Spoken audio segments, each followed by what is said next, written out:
তথ্য প্রযুক্তি খাতে 10 লক্ষ কর্মসংস্থানের প্রস্তাব করা হয়েছে অত্র বাজেটে, অথচ তথ্য প্রযুক্তি খাতে গত বছরের তুলনায় এবছর 2.4% কম বরাদ্দ দেওয়া হয়েছে। মানে স্পিকার, বাজেটের কাছে আমার দেশের যুবকরা কি চায়?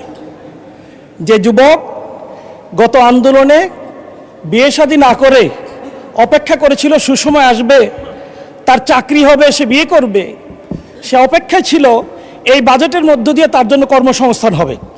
কিন্তু আমরা কি দেখলাম? প্রতিদিন মিল কারখানা বন্ধ হচ্ছে, নতুন কর্মসংস্থান তো নেই, বরং মিল কারখানা বন্ধের মধ্য দিয়ে যাদের চাকরি ছিল তাদের চাকরি হারাচ্ছে প্রতিদিন।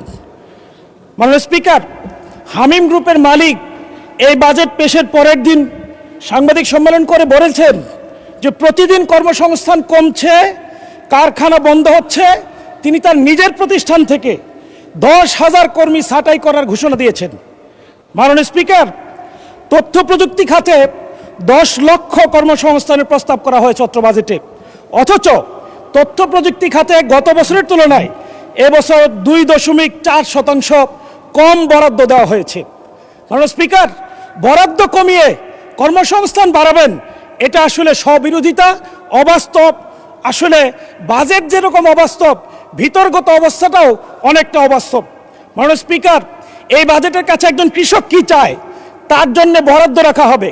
কি বরাদ্দ রাখা হলো?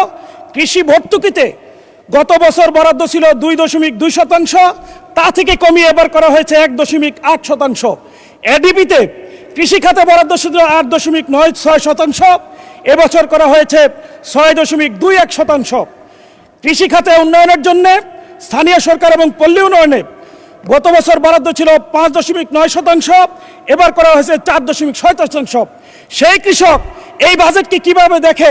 সেজন্য কৃষকের কাছে এবং যুবকদের কাছে এই বাজেট